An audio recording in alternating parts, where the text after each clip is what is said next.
tes yeux quelque chose de pur, quelque chose de toi. Père éternel, merci. Merci. Merci pour ton amour. Merci pour ta grande fidélité.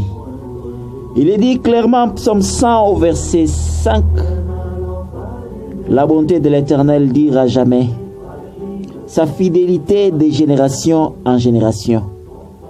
Ô Père, encore une fois ce matin, je veux élever ma petite voix vers toi pour prier pour la gratitude, tout simplement. Père, permets que je ne puisse oublier aucun de tes bienfaits. Si le psalmiste a eu la force, l'aptitude nécessaire, le courage et la capacité d'affronter Goliath, et qu'il dise en 1 Samuel 17, 37, que l'Éternel qui m'a délivré de la griffe du lion et de la patte de l'ours me délivrera aussi de ce Philistin, c'est parce que il n'avait pas oublié ce que tu avais réalisé comme exploit pendant qu'il devait affronter l'ours, pendant qu'il devait affronter le lion. Tu as été avec lui et il ne l'avait pas oublié. Oh, permets que je ne puisse oublier aucun de tes bienfaits, ô Éternel. Je me tiens devant toi, car je désire encore ce matin tourner mon regard vers toi, car il est dit en Psaume 34, 6, quand on tourne vers toi le regard, on est rayonnant de joie et le visage ne se couvre pas de honte. Père, je refuse d'oublier les choses que tu as réalisées, car si je tombe dans l'ingratitude, je perds des gratitudes, je tombe dans l'incrédulité.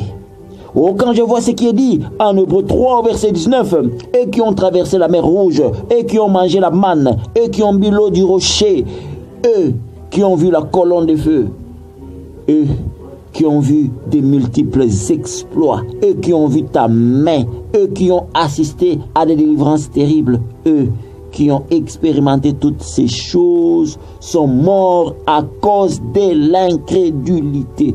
Ô Père, délivre-moi de toute forme d'incrédulité maintenant et au nom de Jésus-Christ, car je refuse de te ramener au niveau humain. Permets que j'aie un cœur rempli de gratitude, Père. Si tu n'avais pas accompli les choses que tu as accomplies jusqu'à présent, je ne serais pas là en train de te parler, parce que Père, tu as tout le pouvoir entre tes mains. La terre et tout ce qui s'y trouve, c'est entre tes mains, dit le psalmiste en Psaume 24 au verset 1, à l'Éternel la terre et tout ce qui s'y trouve. Père, je te soumets mon cœur, s'il te plaît. Je refuse de sombrer dans l'ingratitude, s'il te plaît.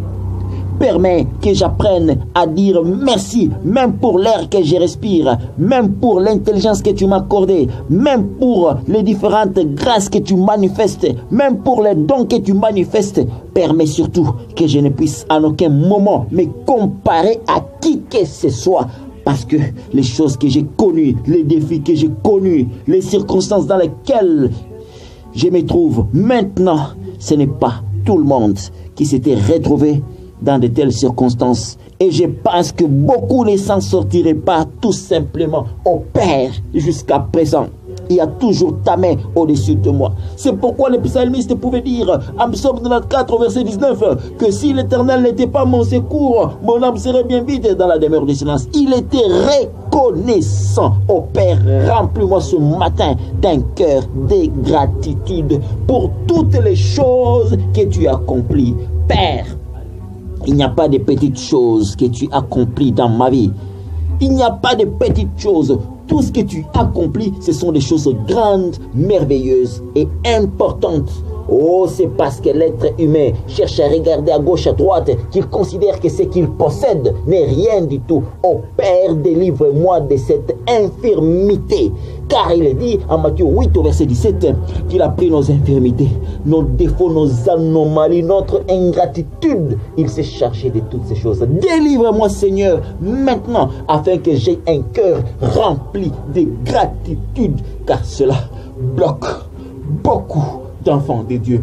s'il te plaît, étends ta main sur moi, afin que je voie les choses telles que tu le vois.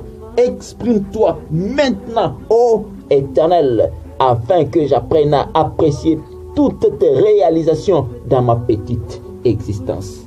Et si tu ne le faisais pas, je ne serais pas là où je pouvais en être. Oui, je sais que tu es toujours présent, comme le dit le psalmiste en Psaume 46, 2.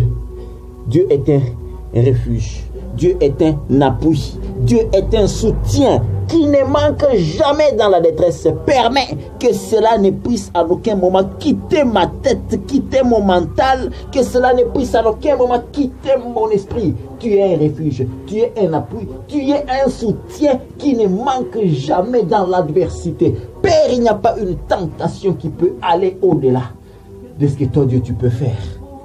Il n'y a pas une tentation qui peut dépasser ta main.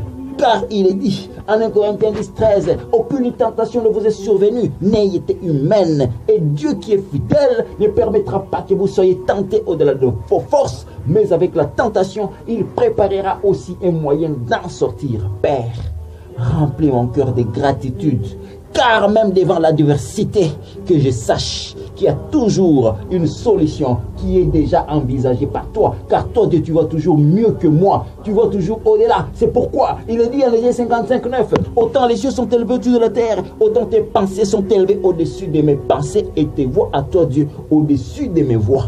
Exprime-toi encore, ô Éternel. Je désire t'aimer en dépit de tout. Je désire t'aimer, même quand je marche sur le feu. Je désire t'aimer, car il est dit en Ésaïe 43, 2, si tu traverses les eaux, je serai avec toi, et les fleuves, ils ne te submergeront point. Si tu marches dans le feu, tu ne seras pas brûlé, et la flamme ne pourra pas t'embraser. Père, il n'y a aucune raison qui puisse faire à ce que je puisse sombrer dans le manque de gratitude. Il n'y a aucune raison du tout. Exprime-toi encore et encore et encore. Au nom de Jésus-Christ, t'ai-je ainsi prié. Amen.